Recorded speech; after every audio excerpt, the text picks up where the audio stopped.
The paleontologist argued that they've been asleep forever, snoozing for eons in jungle canopy, their crested heads tucked out of sight behind waterfalls, sediment and fossils caked thick along their tails. She believed cults of underground hominids worshipped the stillness of the chameleon's ornate horns, prayed to their clasped feet framed by archways of volcanic rock. Her theories were based off evidence acquired on the front lines. The nanocrystal structures these chameleons use for color change can also organize into armor, a kind of holographic geometry, some sort of transcendental barrier, one that protected them from the undersea grinding of tectonic plates, shielding their unconscious faces from the calving of glaciers, lava flows, fingers of gamma radiation sweeping across the planet like shafts of light in an empty ballroom. But I think the paleontologists got it wrong. See, they were never asleep at all. The chameleons balanced on blood-stained coliseums to sniff at gladiators and tiger entrails. They lined Permian lagoons with jaw-sifting sea life, orchestrating mass extinction and evolution. They've been perched atop giant donut signs, observing family dynamics, your mother scolding you for your report card, and the way you smear chocolate on your face. You can hear them lapping from your filthy neighborhood pond, smell their dune-draped excrement on a desert highway. I've seen this. An immense conical eye swiveled at your bedroom window, scaled rings telescoping underneath your sheets, peering ever beyond sex and dreams.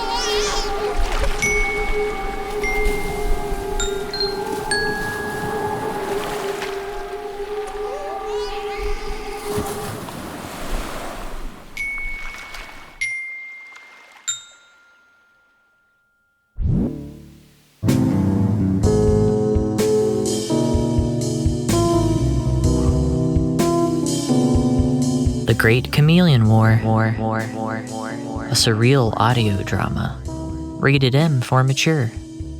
Listening may induce the following side effects: spontaneous limb regeneration, dreams of ancient reptiles baying at the sun.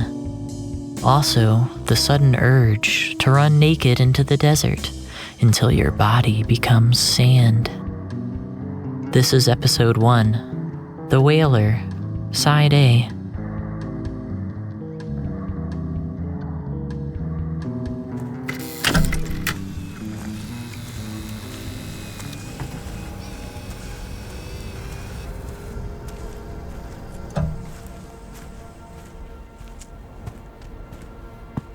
It's day 237 of my tour in the Great Chameleon War, and I've found a pterodactyl in the trench mud. A plastic trinket. Purple. Spread wings. Something that'd be traded for a few cupcakes at school. Maybe start a fistfight during recess. It's the same model as the pterodactyl toy I had as a kid. The same one I lost on the day my dog died. The one that fell out of my pocket as I struggled through tidal mud and set Lamy's stiff Labrador body out into the marshes near my neighborhood, just past the causeway with its whirlpools and the ditches lined with fiddler crabs, dumb herons, and one time, a dead dolphin.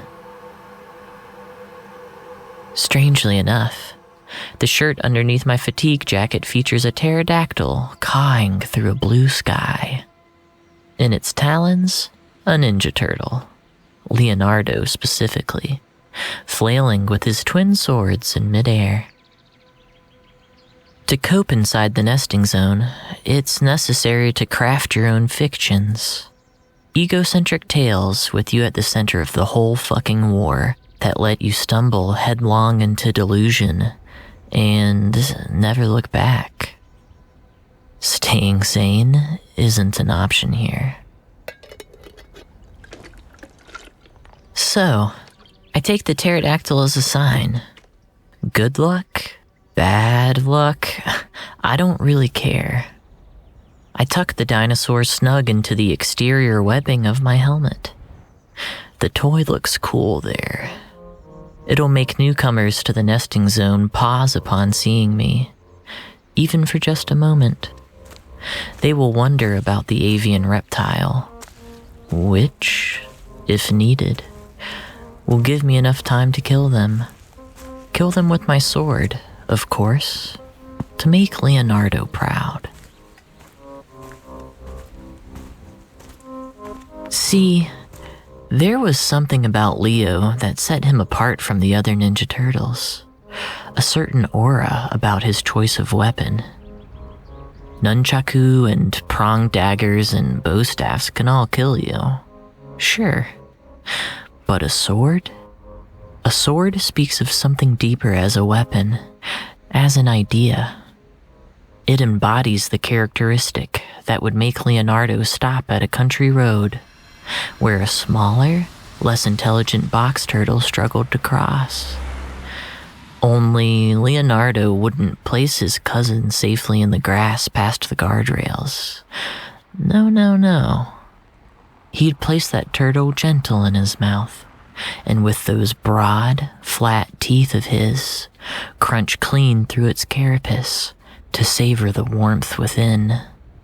He'd probably wipe his mouth, then make a quick phone call to the rest of the boys and tell them they could order one less pizza that night.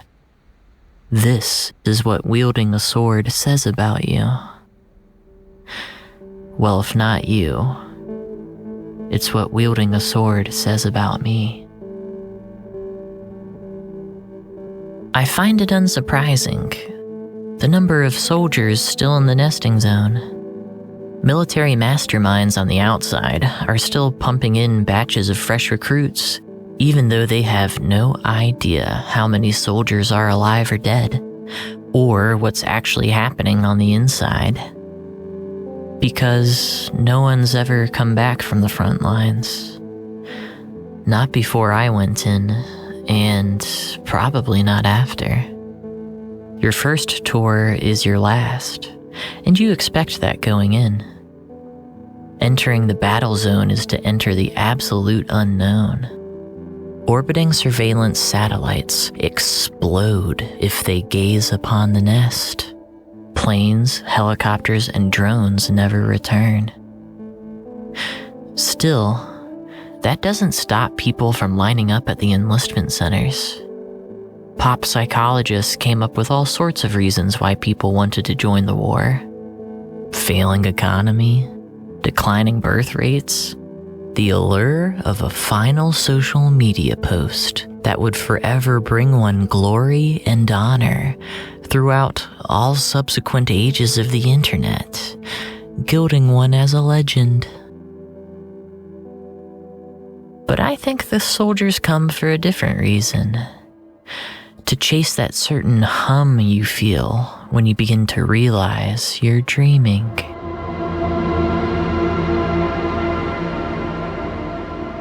It's a note, a resonance of lazy tigers singing in the ribcage of a whale, dead and bone white atop some distant palace tower. If you were quiet, you could hear it emanate from the west coast of the United States, from a volcano in its upper left corner, trickled from the glaciers hugging the mountain slope, and the streams which flowed untamed through slanted fields of wildflower.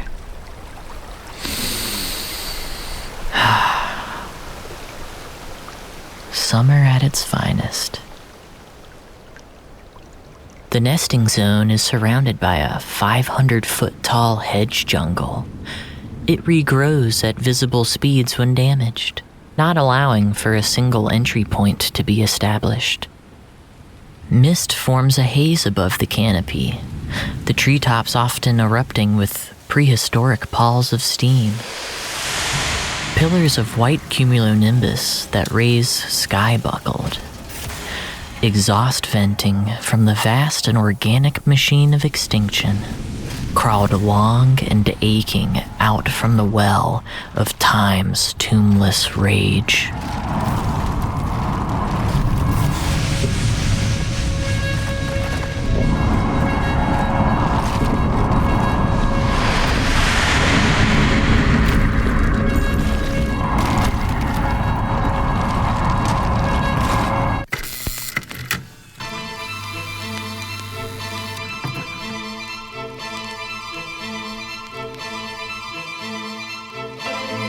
Our nation's revered and autocratic sluglord emperor, president, ordered the military to patrol the exterior of the nest. They detained anyone trying to enter, ended up shooting a few people, including a band of kids on tricycles. It made a big splash in the news, launched protests and riots. So, after 6 months, they gave up. There was no stopping the migration. Passengers with a one-way ticket to the greatest unknown to ever present itself on the face of the planet. People plunge into the titanic ring of bush on a daily basis, sometimes with guns, backpacks, dirt bikes, and sometimes nothing at all. News channels can't even get an interview out of people about to enter. The magic of the nest is just too overwhelming. All this kind of footage shows is a human, alone, walking to a barrier wall of shrub and vine and frond, stepping into leaves that absorb them and then rapidly form orange fruit that grow in the shape of their body. I ate one before going in myself, just 2 weeks after I bailed on basic training. Enough time to learn all their bullshit, overly complicated acronyms, and how to fire the weapons I might find. The fruit? It tasted of tang and battery acid. Something only a Jurassic-era, tar-gargling salamander could stomach. The nest barrier is thought to be a few miles thick, but everyone I've talked to saw a different landscape on their trek in.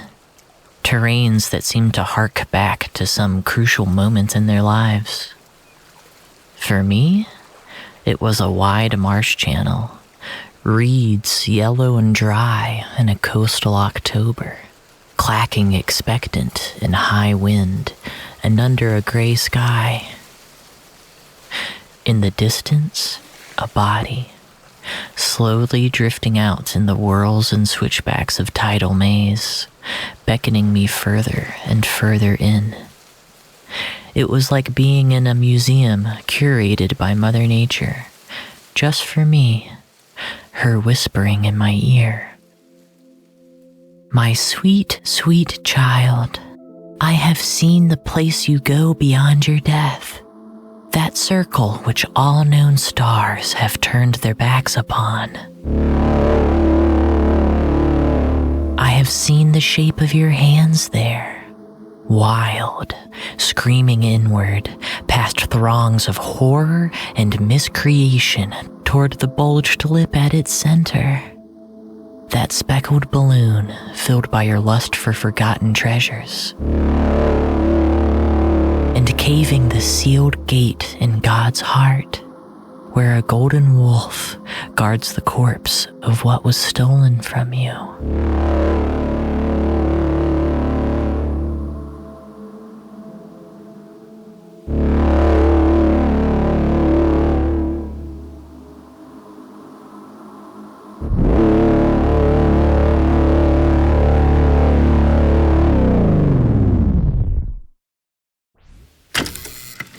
My progress the past few days has been slow. Just an uneventful belly crawl toward the next intersection node. Pleasant, you could say. I wiggled through trenches varying in height from 3 feet to 30. I took my time. Chanced eating wild mushrooms. Looked through photos in dead soldiers' wallets and purses. Imagined how easily the families and pets they left behind forgot about them. Started hitting on bartenders.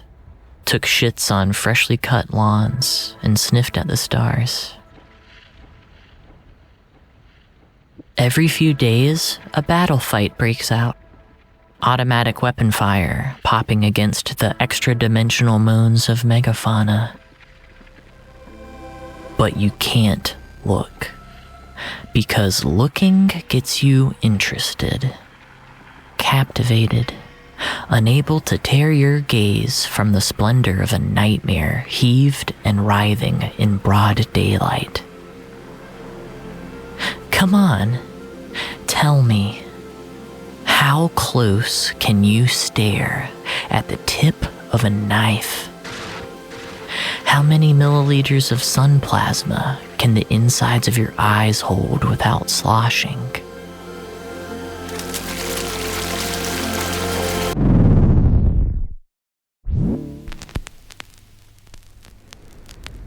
On the easy days, I entertain myself by reading messages scrawled in the mud. Soldiers smooth over grime on trench walls with their bayonets, and then go about transcribing their thoughts.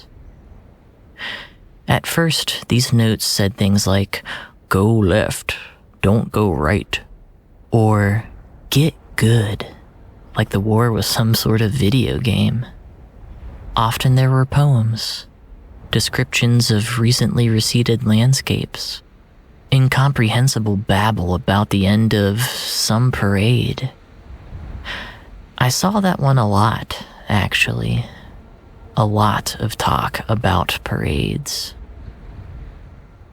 Or things like, "Jackson is a traitor. He stole my kit and left me to die. If he asks you for food, put your pack down.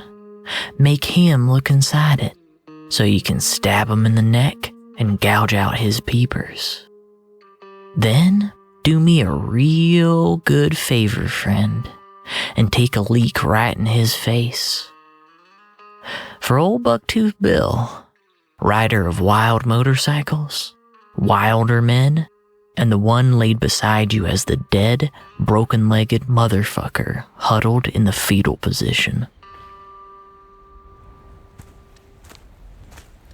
Hand over heart, I come across one of these messages before the upcoming intersection node.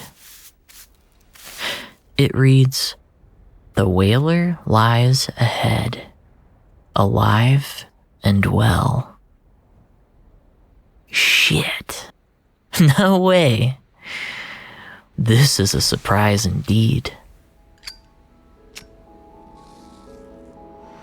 See, to the infantry and everyone else, the Whaler is a legend. A simple fisherman from the coast a few hours west, who got caught up in the nesting zone during the Chameleon's emergence. High Command and the public know nothing about him, again, since no one's ever returned from the front lines. But within the nest, rumors are rampant. The Whaler is one of the few who hold a witnessed, confirmed extermination. Full knockout. It happened a month after the nesting zone emerged, back when no one knew what the hell was going on. At the start of the war, before it was an actual war. The center of organized platoons simply flattened into puddles of blood without explanation. A single soldier bragging about questionable sexual exploits, of a sudden, might be ripped from the ground, straight up, into the blue of sky, gone forever. A helicopter tech handing you a cracker would stare in panic as their arm fell to the ground, severed from their body. The chameleons hadn't revealed their form yet, not until the whaler showed himself. There are varying accounts of the extermination, but this is what I've pieced together based on the overlap I've heard. Dawn Company was bunkered down in foxholes. They didn't know what else to do after watching 5 tanks crumple under the weight of a mystic gravity. One by one, a soldier would try to make it to a tank with someone trapped inside. After the rescuers spontaneously combusted, their white charred bodies remained upright, forming Pompeii exhibits in an ashen sculpture garden, birthed one human at a time. Then, a man in a yellow trench coat appeared from the tree line, beard of pure gray, hair kissed by gale force winds, chum, and the gamey scent of oil. He carried 2 short gaffs on his waist and a sash of thick rope.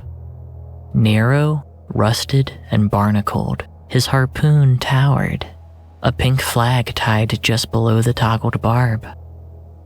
His steps were uneasy, the gait of a sailor fresh off a boat which had barely survived some great storm. He walked by all the soldiers crouched in their hidey holes, bent down to pet an inflatable parrot tied to the shoulder of a trembling private. The tanks burned as he passed them, but the whaler continued, unfazed, the epitome of not giving a fuck. Then, a monolith of blistered black rose from the ground, the height of a bell tower. Made of depthless obsidian, heat spewing from its obelisk edges in unseen gusts, embers swirling into a shape, the froth of magma spraying in wide fans to form lungs, a spleen, muscles, and taut scale. It was in this fashion the first chameleon revealed itself. Pure red. The red of hate and failed nations, and the color a lover might paint their nails to signify the sudden appearance of a rift in their heart, which could never be mended. The lizard crouched, hunched its back to display a heaving chest, swollen with cataclysmic sunrise. A prominent head crest easily identified the species, Cameleo-caliptratus, a veiled chameleon. Soldiers who fired their weapons were instantly set aflame by the gaze of what we'd come to know as the first PCC. A pyromancer-class chameleon. But the whaler held his ground, even as the chameleon lurched forward. Jaws split. Throat growled with 1,000 rowboats, grating harsh and lonesome against oyster bed.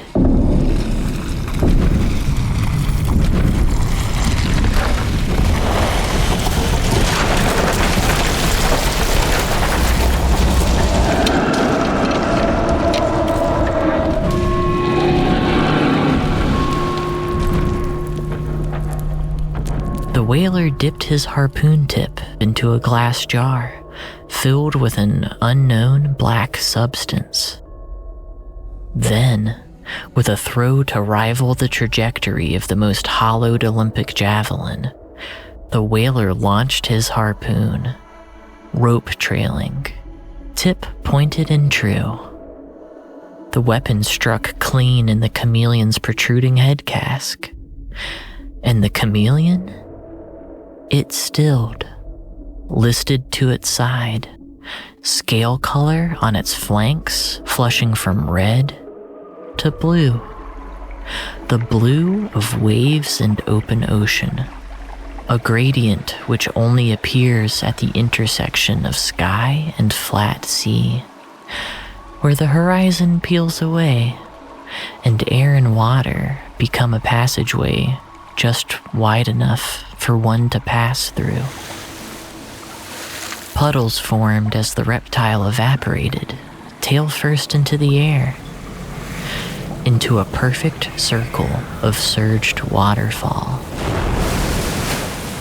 The whaler held onto his rope, rising with chameleon vertebra through the rapids into a spherical sea. The primordial womb where all oceans are born.